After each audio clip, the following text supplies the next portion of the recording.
Welcome back to another episode here of the San Antonio Spurs franchise.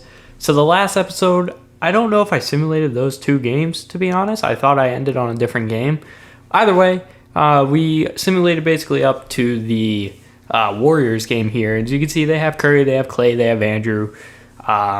They do have Kuminga in the starting lineup, as well as Jordan Poole over Draymond and Clay. It's not due to injuries or anything. It's just how they're rolling with it this year. They also added Thomas Bryant at center, who's been a sneaky good pickup for them. So the Warriors team, obviously they're the Warriors. They're going to be primed for playoffs. They're 12-4 here as they come to AT&T Center against us, who is 7-9. And as well as this, I believe this is Miller's first start, because last episode we had the injury to Jeremy Sohan at the end. If I'm not mistaken. So our lineup changed a bit. Keldon Johnson moved back to the 4, and Brandon Miller would be in his first start here. There were the starting fives there.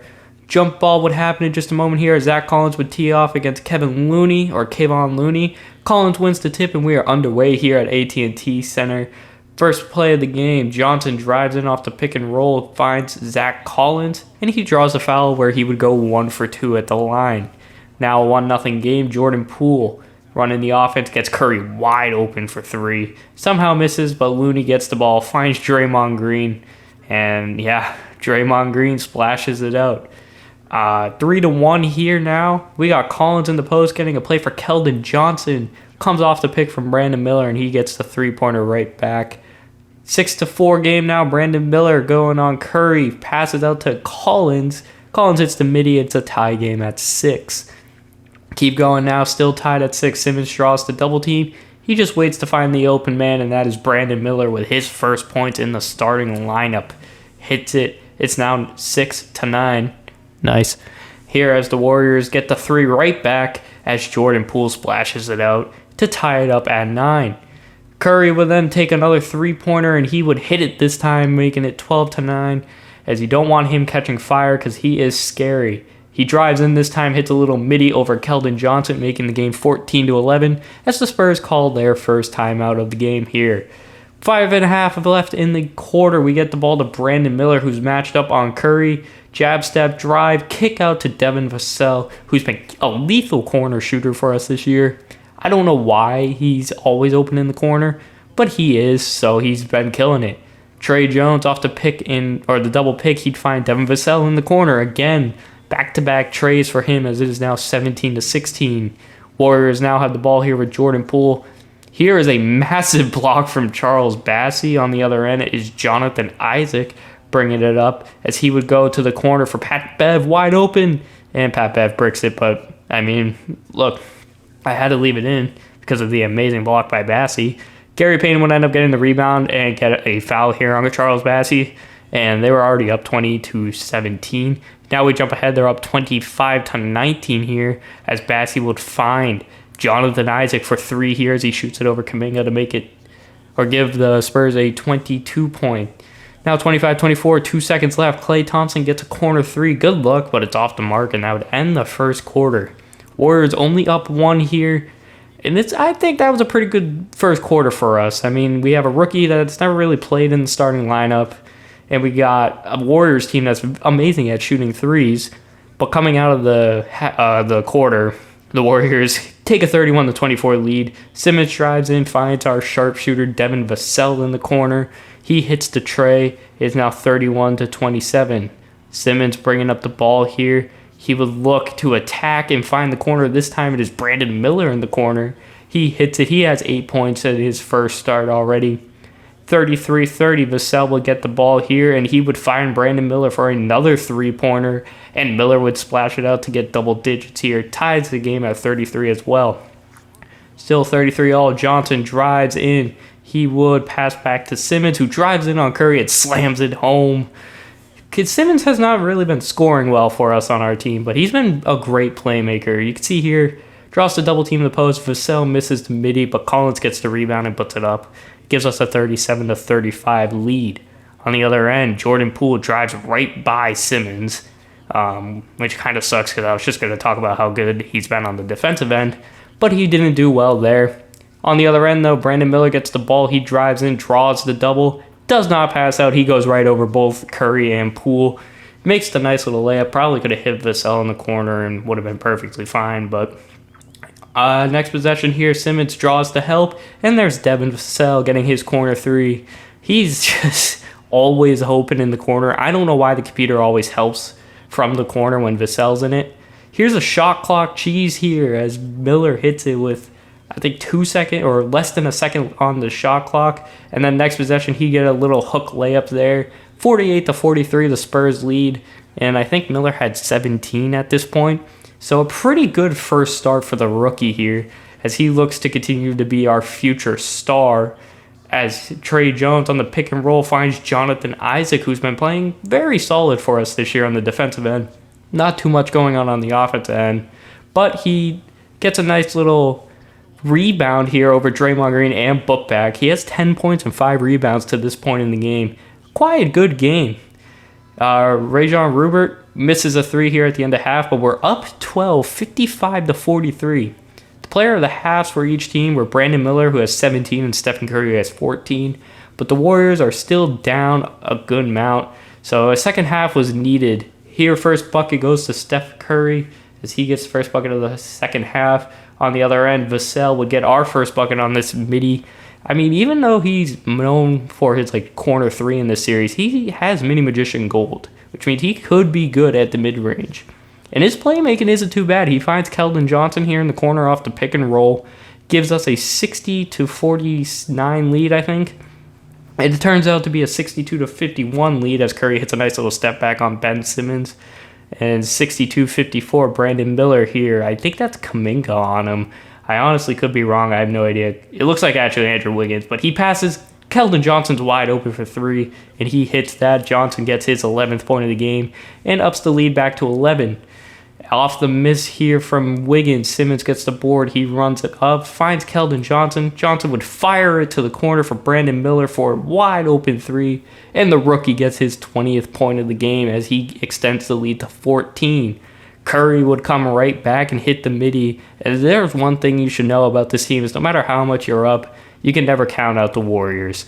But they are up 12 here, and they look to go up more as it's now Trey Jones kicking it over to Johnson. Johnson would find Brandon Miller on Kuminga. He drives in, does a Euro, passes to Keldon Johnson, wide open to 3, and he hits it, giving us a pretty comfortable lead here at 71-56. And the Warriors would end up calling a timeout after they bring it up to half court. Off the timeout, they'd find Kuminga in the corner, would go to Stephen Curry, pump fake, gets the man up in the air, kicks out to Kuminga, who's wide open in the corner as Isaac was trying to help. And it's now 71-59. Curry drives in, makes it a 10-point game, 71-61.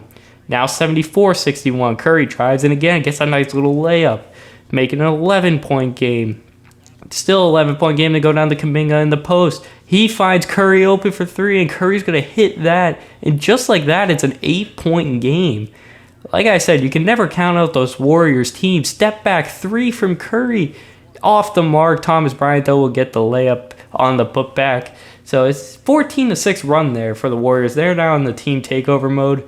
Thomas Bryant finds a cutting Curry. It is now a 4-point game. Just like that, the Warriors caught fire, brought this game close. They turned it to a 2-point game before the end of the third quarter here. Trey Jones trying to get something going here right before the end of the quarter. He tries to go up. He draws the foul, and I believe he'd end up hitting 2, but I honestly could be wrong, so we're going to find out here with about 3.9 seconds. He does hit the first one to get his first points. It's been really disappointing this year, I won't lie. But he hits both his free throws to make it the 4-point game. About 4 seconds left. Clay will end up pulling up a half-court shot, be off the mark. But 4-point game going into the fourth quarter is huge for the Warriors.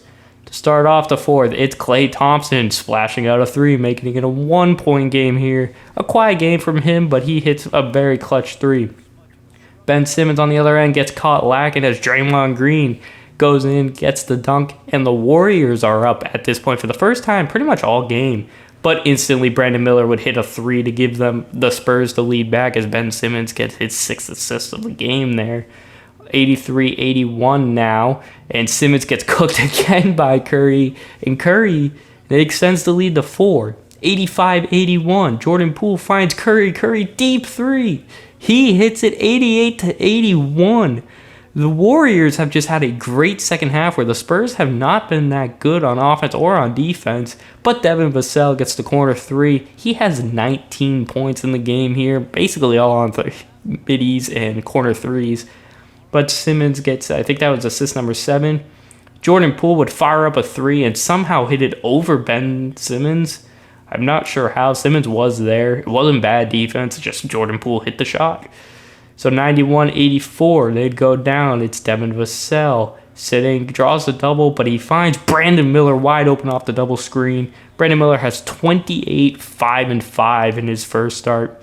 93-87 here. Curry step back 3-ball in the corner to make it 96, now 98-89. Brandon Miller driving in, trying to start a break. He draws the foul on Draymond Green. He'd go to the line and hit both with just a minute and a half left. Brandon Miller on the other end gets an offensive rebound, drives in, and this time he draws the foul on Curry to easily make this a 3-point game. Ends up being a 6-point game. Corner, Miller would hit the mid-range. He did not get to the 3, but the mid-range with about a minute left. 4-point game. Miller drives in, finds Keldon Johnson, and Johnson misses what could have been the biggest shot of the game. Goes on. The Warriors would end up winning this game. Miller tried to get some more points up at the end, and he does draw a foul and would end up hitting, I think, both free throws. But 102-97 would be the final score here, or actually it wouldn't be. It looks like it'll be 103-97 because I think Draymond ends up missing one of these. But and all in all, the Warriors end up winning here at the end of the game. Although Brandon Miller did try his absolute hardest to make the comeback happen. He had, I think it was 36 points. You see Devin Vassell tries to get the bucket here. Doesn't work. And then Collins gets a turnover at the very end. But 103-97, Brandon Miller had 36 in his first start. He had a great game. But the second half, the Spurs, besides Brandon Miller, just struggled. Miller scored about 19, I think, in the second half it was, because he had 17 at half, so about 19 in the second half. Vassell did all right, too, but again, the second half, we just couldn't stop Stephen Curry and the Warriors 3 game. As you'll see the game stats here, Miller 36, 8 and 6 on 10 of 18 shooting. Great efficiency from the 3-point line as well, 6 of 8. Vassell did good. Johnson did all right, but most of it was in the first half. Missed a big clutch shot. Jonathan Isaac didn't play much in the second half. Simmons obviously shot 2 for 7. Rupert, I gave him 6 shots and he didn't hit any. Trey Jones 0 for 4. There was guys on this team that were just struggling to shoot. As for the Warriors, Curry dropping 42. Not very efficient. He missed 13 shots. Looks like he went 5 for 14 at the 3-point line. But he still scored 42. Poole scored 20. Kuminga and Green both scored 10. That's basically all that happened. I mean, Clay and Wiggins only shot 13 times combined. But the Warriors picked up the win here nonetheless.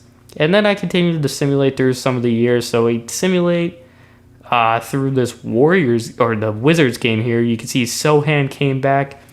So you'll see how I adjust the lineup here. I took away, I think, Rupert's minutes instead of Bassey's. I think I downed Bassey's minutes. I guess I should just wait and see what I did because I honestly don't know. Looks like I downed Bassey's minute only by 1 minute.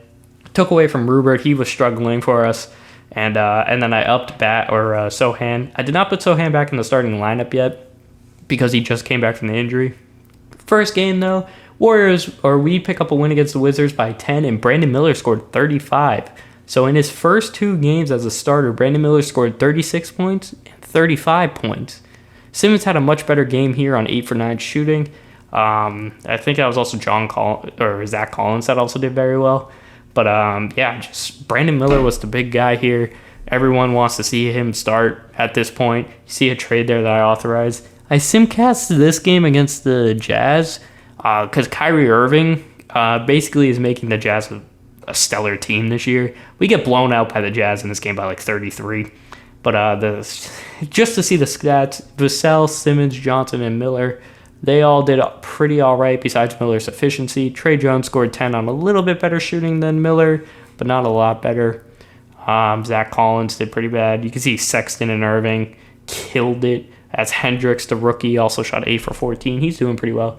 But the Jazz are an underrated team in this. I mean, with Kyrie, with Hendricks, with Sexton doing good, they were a good team. And we only lost by 31. Well, I guess that's actually pretty bad. But we simulated the next game here against the Thunder. And we were close, neck and neck most of the game.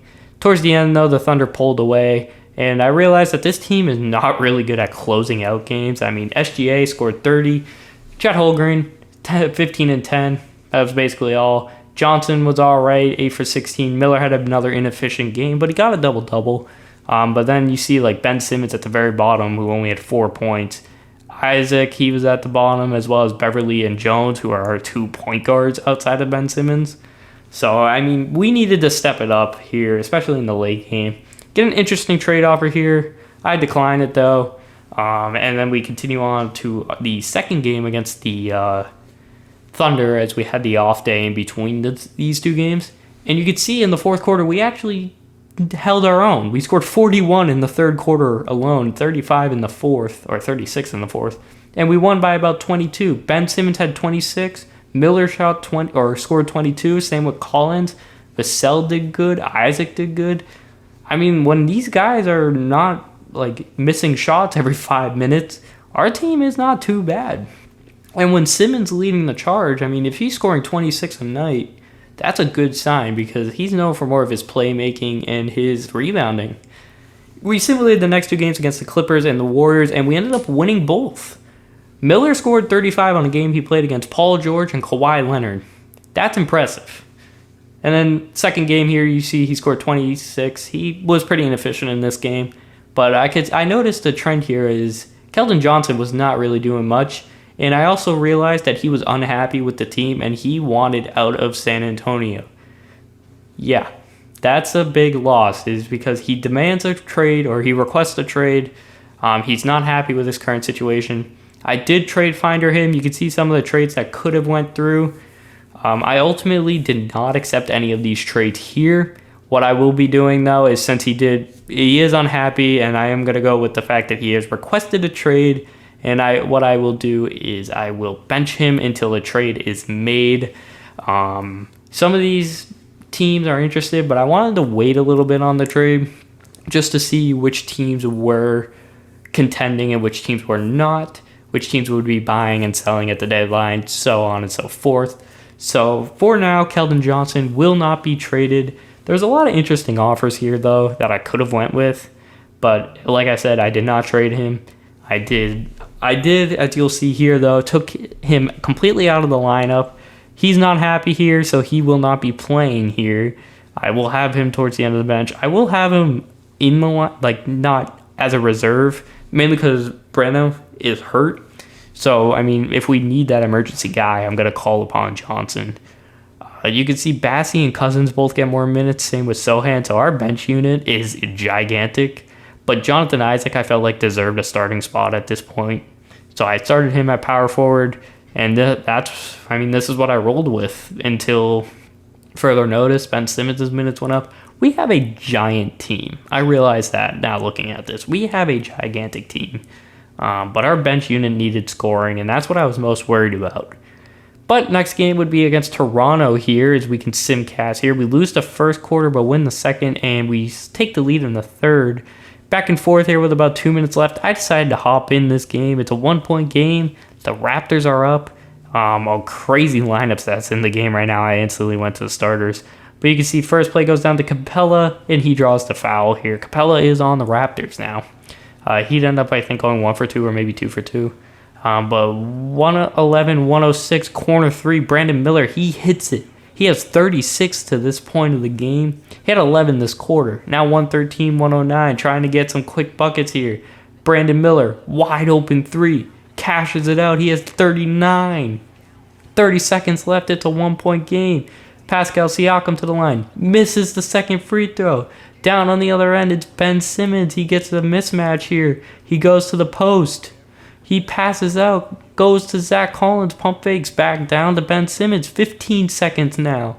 John Collins over to, I think that's Vassell, drives in and misses. And Collins couldn't get the rebound.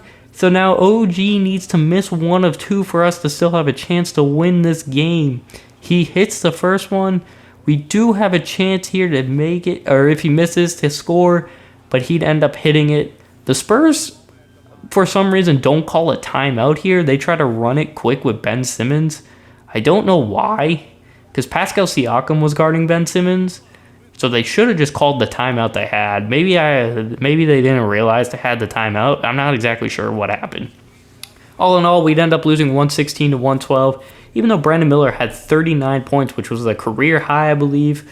Sohan had 19 off the bench, which was pretty impressive because he's not really known to be a scorer. Cousins in his first game of the year got 13, but really outside those top four, no one really scored. And like I said, that was the biggest problem, was the bench unit not scoring. And I did not know who I'd want to be that scorer. I simcast the next game, and Malachi Branham came back from his injury. So I think he ended up having like a fractured leg or something. I forget the exact injury. But this was his first action in a while. And the good part was he was coming off the bench, which is exactly what we needed. A good guy off the bench that could score, and Branham was showing signs of that scoring potential at the end of last year.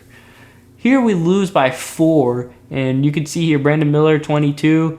Simmons had 18 and 10. Branham had 7 on only 1 for 2, but he got to the free throw line 6 times and hit 5 of them, which is good. I only gave him a small amount of minutes in his first game back, seeing as he was hurt for so long.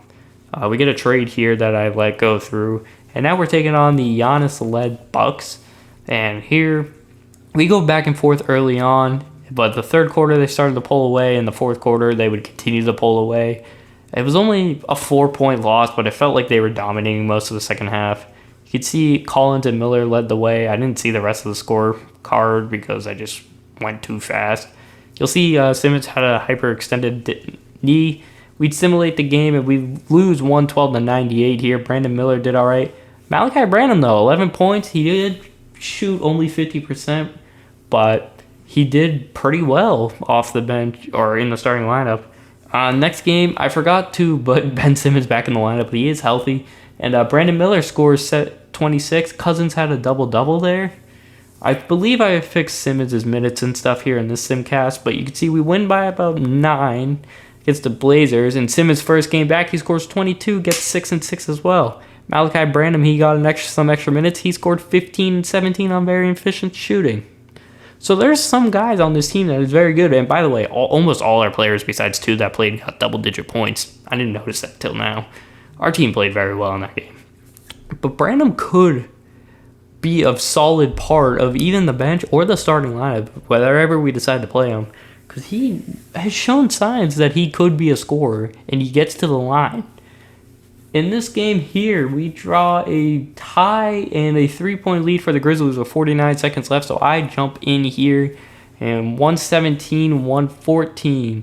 Tyus Jones on the inbound here, guarded by, I think that's Ja Morant. Gets the pick and roll, wide open midi, and he misses. Trey Jones has not been good for us at all this year. On Dillon Brooks here, Miller would miss a layup and instantly foul. We'd end up losing this game. I tried to jump in and make it a close one, but we end up losing 121-117. Miller had 23. Isaac and Brandon both had 17. Trey Jones had 14 on very inefficient shooting. It's rough on here. Mainly the bench and the closing out has been our biggest problem. You can see this loss here against the Atlanta Hawks.